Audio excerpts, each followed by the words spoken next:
नमस्कार दोस्तों। कल आपको 30 क्वेश्चन तक पढ़ाए थे गणित शिक्षण में, और गणित शिक्षण के उसी 30 से आगे 31 से क्वेश्चन 31 से आगे आपको पढ़ाएंगे जो गणित वीडियोलॉजी से संबंधित क्वेश्चन हैं।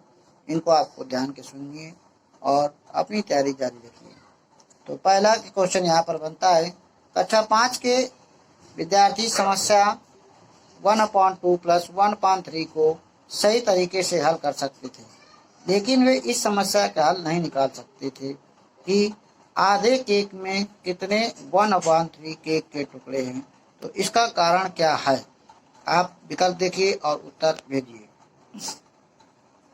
भिन्नों पर संख्याएं बिना संदर्भीकरण और भाषा सहायता पढ़ाई गई।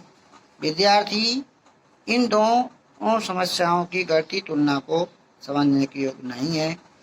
विद्यार्थियों की भाषा विकास बहुत खराब है। समस्या कक्षा 5 के लिए उच्च कठिनाई स्तर की है। तो आप जल्दी से इसका उत्तर भेजिए, देखते हैं आप कौन इतना विकल्प सही कर पाते हैं। तो इसका जल्दी से 5 सेकंड का समय, उत्तर भेजिए आप। तो इसका उत्तर आपके हिसाब से पहला सही होगा। भिन्न पर संक्रियाएं बिना संदर्भीकरण और भाषा सहायता से पढ़ाई गई है। अगला क्वेश्चन देखिए। प्राय शिक्षार्थी दशमलव संख्याओं की तुलना में त्रुटि करते हैं। उदाहरण के लिए 0.50, 0.05 से बड़ा है। इस त्रुटि का सर्वाधिक संभावित कारण हो सकता है क्रमिक दशमलव में शून्य की सार्थकता से संबंधित भ्रांतिपूर्ण संकल्पना, कक्षा में इस प्रकार के सवालों का अभ्यास का अभाव, संख्या रेखा पर दशमलव संख्या के निरूपण के मूर्त अनुभव का अभाव, शिक्षार्थियों द्वारा लापरवाही। तो यहाँ पर कौन सा विकल्प सही होगा? तो यहाँ पर आपका पहला विकल्प ही सही होगा। अगला क्वेश्चन देखिए। एक बच्चा संख्याओं, संक्रियाओं और संकेतों, घड़ी के 2 कांटों, विभिन्न सिक्कों आदि में अंतर करने में कठिनाई प्रदर्शित करता है। इसका निहितार्थ है कि विशिष्ट बाधाएं उसके सीखने को प्रभावित कर रही हैं। वे हैं, पहला देखिए आप यहाँ पर कमजोर गणित कौशल, पढ़ना लिखना कौशल, कमजोर शाब्दिक चाक्षुष, श्रव्य और कार्यकारी स्मृति, कमजोर चाक्षुष प्रक्रमण योग्यता जैसे चाक्षुष विभेदीकरण, स्थानिक संगठन और चाक्षुष समन्वय, कमजोर भाषा प्रक्रमण जैसे अभिव्यक्ति, शब्द भंडार और शब्द प्रक्रमण। इसमें कौन सा विकल्प सही होगा? आप जल्दी से भेजिए। ये क्वेश्चन आपके सीटेट में सब सारे के सारे क्वेश्चन आए हुए हैं। यहाँ पर कौन सा उत्तर होगा? तो आप लोग देखते हैं कौन सही कर पाता है। तो यहाँ पर आपका तीसरा विकल्प सही है, कमजोर जो है चाक्षुष प्रक्रमण योग्यता। अगला क्वेश्चन देखिए। कक्षा सेकंड के शिक्षार्थियों का सरल आकृति और उसके लंबों और किनारों से परिचित कराने का सबसे उत्तम उपकरण यहाँ पर कौन सा है? श्यामपट्ट का तल, जियो बोर्ड, 3D स्लेट्स के नेट्स, क्यूब। कौन सा विकल्प सही होगा? जल्दी से आप बताइए। तो यहाँ पर आपका जियो बोर्ड सही होगा, आप इससे आप बता सकते हैं। अगला क्वेश्चन है, गणित शिक्षण की आगमन विधि का सिद्धांत क्या है? अज्ञात से ज्ञात, अज्ञात से अज्ञात की ओर, अज्ञात से ज्ञात की ओर, सामान्य से विशिष्ट की ओर, विशिष्ट से सामान्य की ओर। आपको आता होगा, जल्दी से उत्तर भेजिए।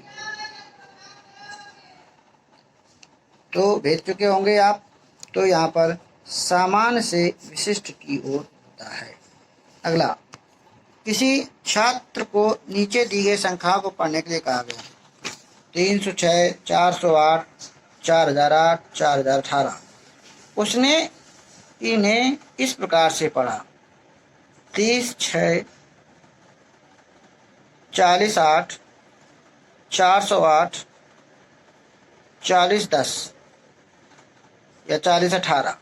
तो पढ़ने में त्रुटि का कारण क्या है? छात्र को गणित की कक्षा अच्छी नहीं लगती और कक्षा उबाऊ लगती है। छात्र ने स्थानीय मान की संकल्पना तो समझ ली, परंतु उसका उपयोग नहीं जानता। छात्र गणित का अध्ययन करने के लिए उपयुक्त नहीं है। छात्र स्थानीय मान की संकल्पना को नहीं समझता है और उसे केवल 2 अंक की संख्याओं को पढ़ना आसान लगता है। तो यहाँ पर कौन सा विकल्प सही होगा, जल्दी से भेजिए आप। तो यहाँ पर आप भेज चुके होंगे उत्तर। चौथा विकल्प यहाँ पर सही होता है कि छात्र स्थानीय मान की संकल्पना को नहीं समझता है और उसे केवल 2 अंक की संख्याओं को पढ़ना आसान लगता है। तो यहाँ पर आपका चौथा विकल्प सही है। अगला क्वेश्चन देखिए। किसी अभ्यास में प्रश्न था यू, क्यू तथा आर, एस रेखाखंडों की लंबाई मापिए। बच्चे ने उत्तर दिया ए बी की लंबाई 5 सेंटीमीटर और ए बी की लंबाई 3 सेंटीमीटर। ये संकेत क्या करता है? संकल्पनात्मक त्रुटि को, कार्य विधिक त्रुटि को, रेखाखंड का नाम ए बी लिखने की आदत के कारण त्रुटि को, पढ़ने की त्रुटि को। तो यहाँ पर क्या होगा आपको, तो जल्दी से उत्तर भेजिए, 5 सेकंड का समय। तो यहाँ पर आपका तीसरा विकल्प होगा रेखाखंड का नाम ए बी लिखने की आदत के कारण त्रुटि को। अगला क्वेश्चन देखिए। कक्षा 3 में एक शिक्षक शिक्षार्थियों को 4562 और 728 का योग करने के लिए कहता है। एक शिक्षार्थी प्रश्न के उत्तर में निम्न प्रकार से प्रतिक्रिया करता है। तो ये उत्तर आप देखिए। तो क्या इसमें किया इसने? यहाँ पर योग के कौशल की, स्थानीय मान की अवधारणा की, पुनर्समूह के द्वारा योग के कौशल की, योग के सही क्रम की अवधारणा की। तो क्या सही होगा, जल्दी से आप उत्तर यहाँ पर भेजिए।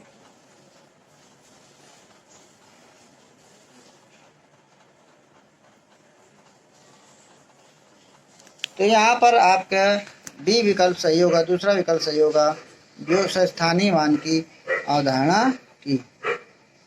तो उसे केवल स्थानीय मान का ही ज्ञान है। अगला क्वेश्चन देखिए। हस्तपरक प्रतिमान, स्थिर चित्र, लिखित प्रतीक, मौखिक और लिखित भाषा, वास्तविक संसार की स्थितियाँ अथवा संदर्भ।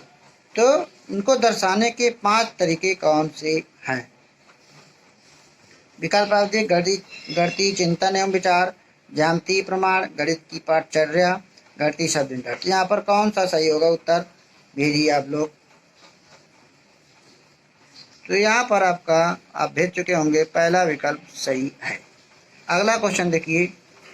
भाग की अवधारणा पढ़ाने के बाद एक शिक्षक कक्षा में गणितीय दीवार का निर्माण करते हैं और शिक्षार्थियों को 48 घंटे में दिए गए कालमों भाग संबंधी कोई 2 तथ्य निकलने के कहते हैं। अभी आप देखिए, अंकित, अंकुर, बबीता, बाबी ये सब कर रहे हैं।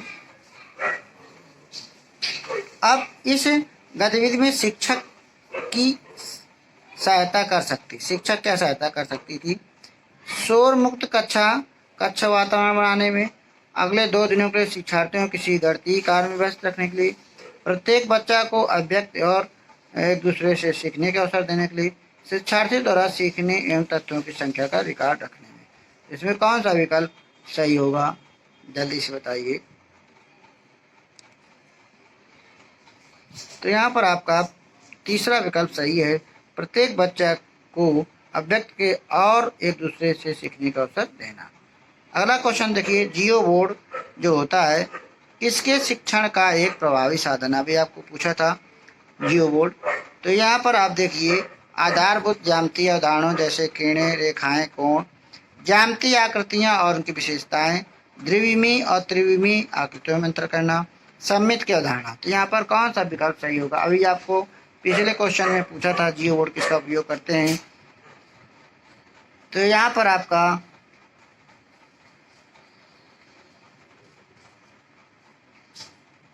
दूसरा विकल्प सही होगा, ज्यामितीय आकृतियां और उनके विश्लेषण। अगला क्वेश्चन देखिए। कक्षा में गणितीय मनोरंजनात्मक क्रियाकलाप तथा चुनौतीपूर्ण ज्यामितीय पहेलियां संबंधी क्रियाकलाप महत्वपूर्ण हैं क्योंकि वे गणित में कम सफल शिक्षार्थी तथा मंद बुद्धि गति से सीखने वाले शिक्षार्थियों में रुचि उत्पन्न करने में सहायक होते हैं। वे विद्यार्थियों को उनकी गणित कक्षा की एकरूपता तथा दैनिक चर्या के कारण का होने वाली ऊब से बाहर लाते हैं। वे प्रतिभाशाली शिक्षार्थियों को उचित अवसर प्रदान करते हैं और वे प्रत्येक शिक्षार्थी की स्थानिक और विश्लेषणात्मक योग्यता में संवर्धन में सहायक होते हैं। तो यहाँ पर कौन सा विकल्प सही होगा, जल्दी से आप बताइए। ऐसे ही क्वेश्चन और इससे बड़े बड़े क्वेश्चन आते हैं अब जो है सीटेट में। तो अगर आपको सीटेट पास करना है तो पीडोबाजी बहुत पढ़ना पड़ेगा, क्योंकि वहाँ पर पीडोबाजी ही सही। तो अब आप उत्तर भेज चुके होंगे, तो यहाँ पर चौथा विकल्प सही है। आप लोग उत्तर मिलाते रहिए। अगला क्वेश्चन एक शिक्षक गणित के संप्रत्ययों को सिखाते खोज परक उपागम का उपयोग करती है, विद्यार्थियों की व्यवहारिक क्षमताओं का उपयोग करती हैं और उनको चर्चा में शामिल करती हैं। वो इस युक्त का प्रयोग किस लिए करती हैं? तो यहाँ पर चार विकल्प हैं। गणित शिक्षण के उच्चतर उद्देश्य की प्राप्ति के लिए, विद्यार्थियों में व्यवहारिक क्षमताओं के विकास के लिए, एक निश्चित प्रकार की सोच एवं तार्किकता विकसित करने के लिए, गणित शिक्षण के संकीर्ण उद्देश्य की प्राप्ति के लिए। तो यहाँ पर कौन सा सही होगा, इसका उत्तर भेजिए जल्दी से। आप लोग कहते हैं कि समय दिया करिए, तो आप समय लीजिए और जल्दी से उत्तर भेजिए, ज़्यादा सोचने समझे। तो यहाँ पर आप देखिए उत्तर आपका तीसरा सही होगा, एक निश्चित प्रकार की सोच एवं तार्किकता विकसित करने के लिए। अगला क्वेश्चन देखिए, प्राथमिक स्तर पर 10 ग्राम बिंदु के खेल प्रतिरूप इत्यादि का प्रयोग विद्यार्थियों की सहायता करते हैं। तो ये क्या करते हैं? तो यहाँ पर आप उत्तर देखिए जल्दी से। मूलभूत संख्याओं को समझने में, स्थानिक समझ की योग्यता की वृद्धि में, संख्याओं की तुलना एवं बोध विकसित करने में, परिकलन कौशलों के संवर्धन में। तो यहाँ पर आप देखिए आपका दूसरा विकल्प सही है। आपका यहाँ पर आप स्थानिक समझ की योग्यता में वृद्धि के लिए। अगला क्वेश्चन देखिए, वैदिक गणित आजकल विशेष रूप से प्राथमिक विद्यालयों के बच्चों में बहुत लोकप्रिय होता जा रहा है। इसका प्रयोग निम्नलिखित में से किसके विकास के संवर्धन के लिए होता है? तो आप विकल्प पढ़िए। विद्यार्थियों की गणित में परिकलन प्रक्रिया की समझ के लिए, विद्यार्थियों के गणित में समस्या समाधान कौशल के लिए, विद्यार्थियों की गणित में एकाग्रता के लिए और गणित में गणना के कौशल और गति के लिए। यहाँ पर कौन सा विकल्प सही होगा, आप उत्तर भेजिए। 5 सेकंड का समय होता है खत्म। अब इसमें आपका उत्तर होगा आपका यहाँ पर चौथा विकल्प सही है, आपका गणित की गणना में कौशल एवं गति के लिए।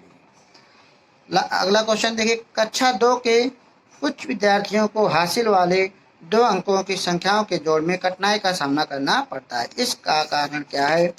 गणित में रुचि का अभाव, अंकित मान स्थानीय मान में अंतर की समझ का अभाव, शून्य के महत्व की समझ का अभाव, पुनर्समूहीकरण की प्रक्रिया की समझ का। तो कौन सा विकल्प होगा, भेजिए उत्तर।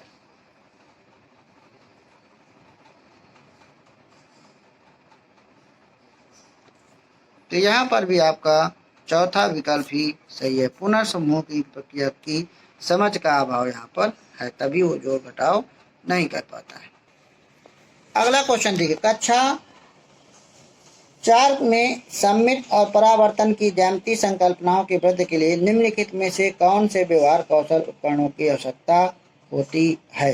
यहाँ पर कौन सा विकल्प सही होगा? मोतियों की माला, बिंदु सीट, डॉट पेपर, गिनतारा, धूमकी पटल, काउंटर। कौन सा सही होगा, जल्दी से आप उत्तर भेजिए। तो यहाँ पर आपने उत्तर भेज दिया होगा। तो यहाँ पर दूसरा विकल्प सही है, डॉट पेपर से ज़्यादा अच्छा होगा। अगला, प्राथमिक स्तर पर शिक्षार्थियों के लिए व्यवहारिक उपकरणों का महत्व है क्योंकि ये बहुत मदद करते हैं। किसमें? मानसिक और मौखिक परिवर्तन की गति बढ़ाने में, परीक्षा के बेहतर प्रदर्शन के लिए, मूल गणितीय संकल्पनाओं को समझने के लिए, शब्दों में व्यक्त समस्याओं को हल करने। तो इसमें कौन सा विकल्प सही होगा, जल्दी से भेजिए उत्तर। तो यहाँ पर तीसरा विकल्प सही होगा, मूल गणितीय संकल्पनाओं को समझने के लिए। अगला क्वेश्चन देखिए, कक्षा 4 के विद्यार्थियों को समझने के लिए 1/10 1/100 से बड़ा है। निम्नलिखित में कौन सी शिक्षण अधिगम प्रणाली TLM सर्वाधिक उपयुक्त है? डाइस ब्लॉक, संख्या चार्ट, गिनतारा, 10x10 वर्गीकृत गिट। तो यहाँ पर कौन सा सही होगा? आप लोग पढ़ाते रहते हैं, बताइए जल्दी से।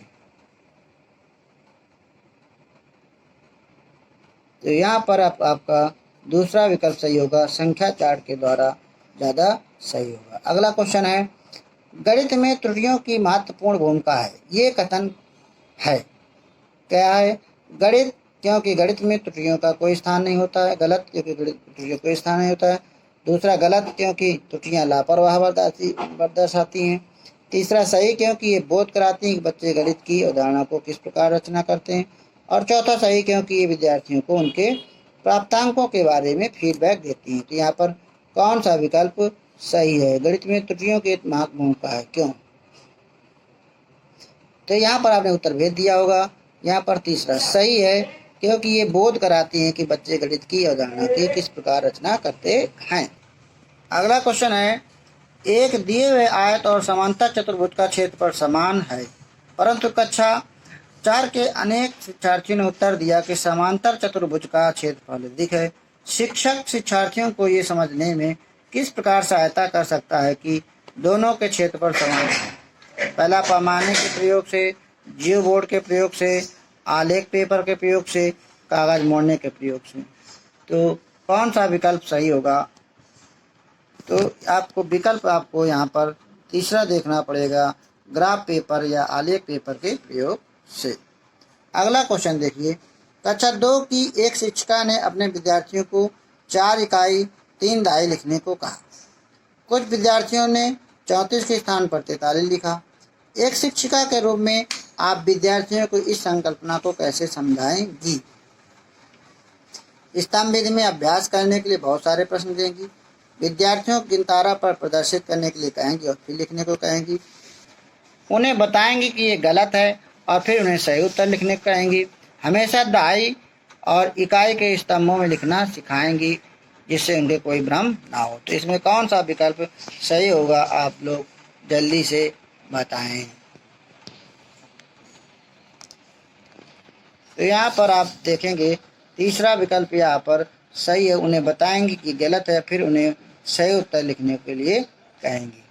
अगला क्वेश्चन देखिए, प्राथमिक स्तर पर शिक्षार्थियों को माप का संदर्भ पढ़ाने के लिए निम्नलिखित में कौन सा कथन सत्य है? पहला, प्रमाणिक मापों का उपयोग अप्रमाणिक मापों के बाद करना चाहिए। केवल अप्रमाणिक मापों का उपयोग करना चाहिए। अप्रमाणिक मापों का उपयोग नहीं करना चाहिए। अप्रमाणिक मापों का उपयोग प्रमाणिक मापों के बाद करना चाहिए। कौन सा विकल्प यहाँ पर सही होगा? बिल्कुल आप सटीक उत्तर दीजिए। तो यहाँ पर दूसरा विकल्प सही होगा कि केवल अप्रमाणिक मापों का प्रयोग करना चाहिए प्राथमिक स्तर पर शिक्षार्थियों को माप का संदर्भ पढ़ाने के लिए। तो यहाँ पर दूसरा विकल्प सही होगा। अगला क्वेश्चन देखिए, दो दशमलव संख्याओं को योग की संकल्पना को पढ़ाने के लिए निम्नलिखित में शिक्षण अधिगम का कौन सा साधन उपयुक्त सर्वाधिक उपयुक्त है? तो अभी आपको बताया था क्वेश्चन। तो यहाँ पर जियो बोर्ड, मोती और माला, ग्राफ पेपर, गिनतारा। तो आपको बताया था कि जियो बोर्ड सबसे सटीक है यहाँ पर। तो पहला ऑप्शन यहाँ पर सही है। अगला क्वेश्चन देखिए, निम्नलिखित में कौन सी विधि देखो, सुनो और समझो के सिद्धांत पर आधारित है? तो यहाँ पर आप देखिए, प्रयोगशाला विधि, प्रदर्शन विधि, व्याख्यान विधि, अनुसंधान विधि। तो आप जानते हैं, बहुत सटीक उत्तर दीजिए जल्दी से, फिर हम बताएं। तो यहाँ पर देखिए, आपका यूपीटीटी में क्वेश्चन आया है कि देखो, सुनो और समझो। तो यहाँ पर जब आप किसी को प्रदर्शन कराएंगे तभी तो बालक देखेगा, तभी सुनेगा और समझेगा। तो यहाँ पर दूसरा विकल्प सही होगा। अब आपको हम 4 क्वेश्चन दे रहे हैं, कॉपी पेन निकालिए और इनके उत्तर आप लगाइए और हमको ज़रूर भेजिएगा। और देखिए, आपको समय भी ज़्यादा देंगे, जल्दी से देखिए। तो 96 के सभी धनात्मक गुणनखंडों का योगफल क्या है? 96 के सभी धनात्मक गुणनखंड का योग क्या होगा? तो यहाँ पर आपका जल्दी से आप इसको घर में लगाइएगा और हमें इसके उत्तर जो है हल करके भेजिएगा। तो यहाँ पर दूसरा विकल्प सही होगा 262। अगला क्वेश्चन देखिए, 30, 36, 42 के सबसे छोटे सार गुणज तथा सबसे बड़े सार गुणनखंड का गुणनफल क्या होगा? आप लोग लगाइए, 10 सेकंड का समय दे रहे हैं, कैलकुलेटर का भी उपयोग कर सकते हैं, जल्दी से बताइए। और इसके बाद आपको ये सारे पांचों क्वेश्चन आप हमारे जो है व्हाट्सएप पर ग्रुप में इसको भेजिएगा। सवाल हैं आपके ये 5 क्वेश्चन आपके लिए टेस्ट टाइप के। तो यहाँ पर आपका विकल्प होगा चौथा सही होगा, 7560 यहाँ पर सही होगा। अगला क्वेश्चन देखिए, 84 के सभी धनात्मक गुणनखंडों का योग जो 7 से गुणज है निम्न में से है। इसको आता है, ये तो आता होगा, जल्दी से कमेंट्स बॉक्स में भेजिए। तो इसका भी उत्तर आप लोग लगा के भेजेंगे। इसका भी हम उत्तर आपको बता देते हैं। यहाँ पर तीसरा विकल्प सही होगा। अगला, यदि 36 और 48 के सर्वधनात्मक गुणनखंडों का गुणनफल बराबर 99 प्लस 99 इंटू है तो रिक्त स्थान में क्या होगा? 81, 90, 9, 27 क्या होना चाहिए? आपके ये सीटेट में सारे के सारे क्वेश्चन आए हुए हैं, जल्दी से आप इसका विकल्प बताइए क्या हो सकता है। तो आपको आना चाहिए। तो इसका हम बताते हैं विकल्प। इसका पहला क्वेश्चन, पहला विकल्प सही है, 81 इसका उत्तर होगा। और लास्ट क्वेश्चन आपको बता रहे हैं, इसको आप देखिए, 36, 54 और 60 का सबसे बड़ा सार गुणज जो है भागित 90 के बराबर है, कौन सा होगा? 10, 12, 5 है। इसको आपको आना चाहिए, जल्दी से इसका उत्तर आप भेजिए कमेंट्स बॉक्स पे।